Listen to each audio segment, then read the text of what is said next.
Welcome back to the channel. Going on a road trip today, so come along for the ride.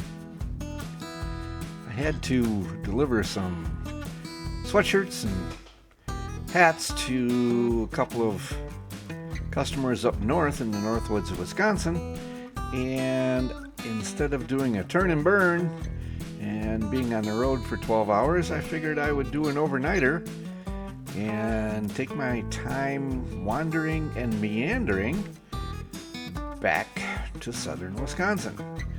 And in doing so, I came across a couple of neat places, and here's what I found. I ended up at the exact center of the northern hemisphere. Supposedly I'd been here before, I just don't recall it.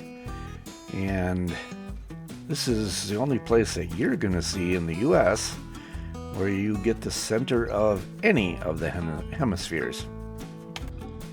So I am at the 45 degree north, 90 degree west geographic marker, which is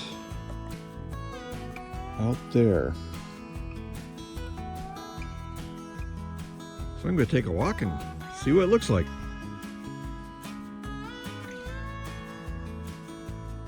And by the way, this is only in Wisconsin.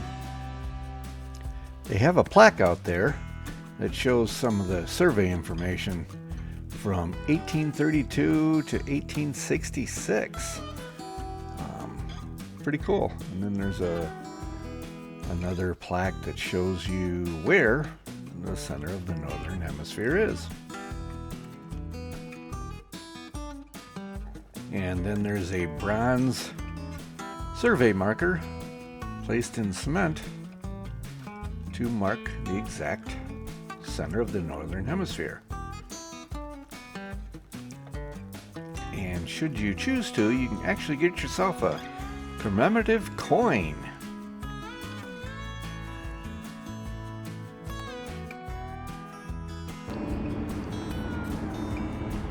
So it's a cold February Wisconsin morning, and I'm in Colby, Wisconsin. And did you know that Colby, Wisconsin is the home of Colby cheese?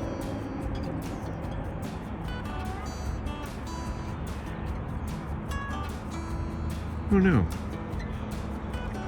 At his father's cheese factory, about 1 mile south and 1 mile west of here, Joseph F. Steinwand, 1885, developed a new type of cheese. He named it for the township in which his father, Ambrose Steinwand Sr., had built northern Clark County's first cheese factory 3 years before. The town had taken the name from Gardner Colby, whose company built the Central Wisconsin Railroad through here.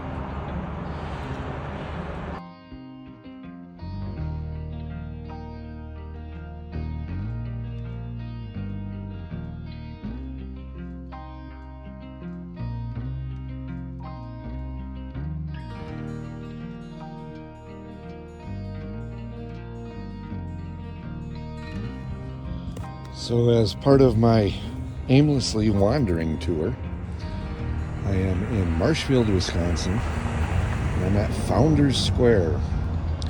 And a couple of forward-thinking brothers, Lewis and Frank Rivers, heard that the railroad was coming through this area, so they bought a little piece of property and set up a hotel, tavern, and store. Short time later, the railroad came through and started the town. Welcome to Marshfield, Wisconsin.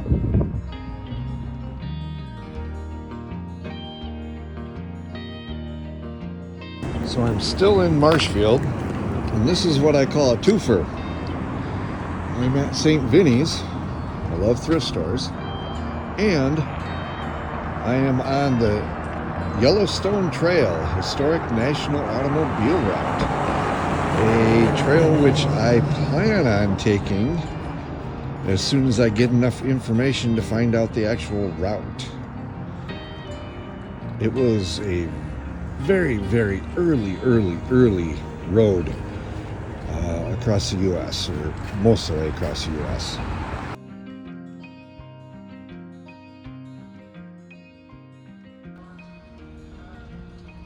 So I'm at another Wisconsin historical marker. I'm in Wisconsin Rapids, and Myron Grimm Natwick, the creative genius behind Betty Boop. Also did the animations for Snow White, Gulliver's Travels. He worked with several studios drawing Mickey Mouse, Woody Woodpecker, Popeye, Mr. Magoo. So, if you're ever in Wisconsin Rapids, stop by and see the place.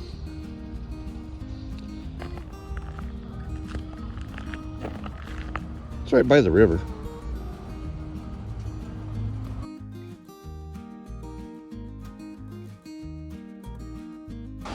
So I'm just outside of Wisconsin Rapids at the Wisconsin River and Highway 73 South, and the vast Wisconsin River paper industry began. Pulp mill spanned the river. Wow. So another aimlessly wandering Wisconsin historical marker. Cool.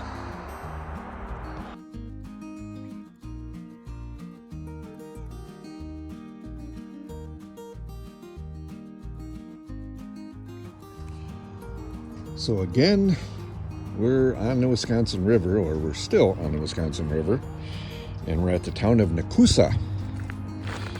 And behind me, about 400 or 500 yards, is a paper mill or lumber mill. The piles of lumber, of logs, are astounding. I'll have to see if I can get a picture of them and post it here. So we're at Point Base, another Wisconsin official marker, erected in 1963. 5 rapids. And so this area right here, there was 5 rapids, then there was a bar. It was first called Point Base, Basse, I don't know. And then later renamed Nekoosa for the Chippewa Indians' name of the area, Swiftwater. Pretty cool.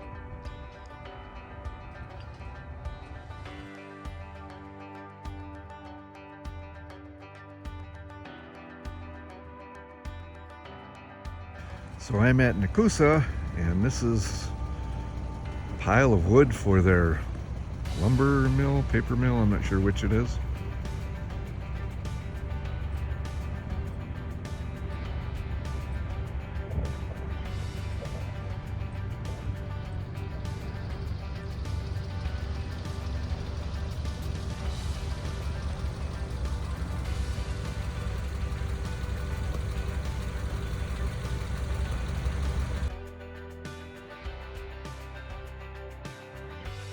That is simply a lot of wood. This goes back hundreds and hundreds of yards. That is a lot of wood.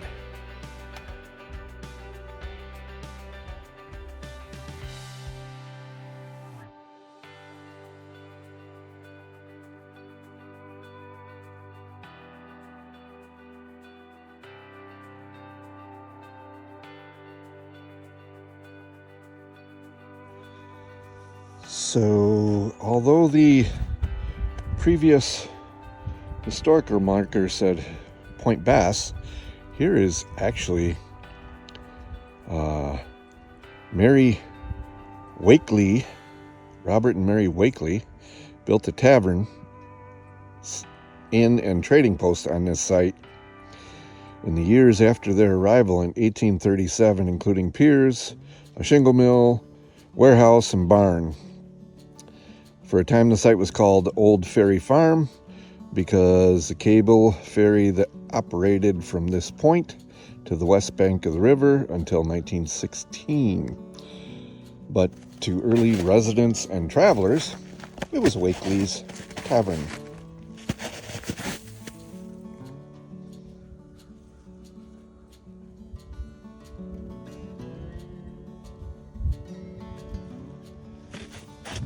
So this, I guess, is, one of the spots in the Five Rapids region.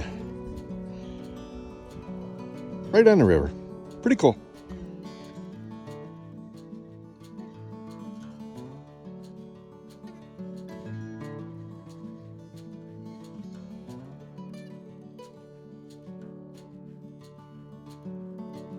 At this point, it was starting to get a little bit later, and I had meandered enough, so I just got back on the super slab and headed back home. But I got to see some interesting things, so thanks for coming along for the ride, and we'll see you next time.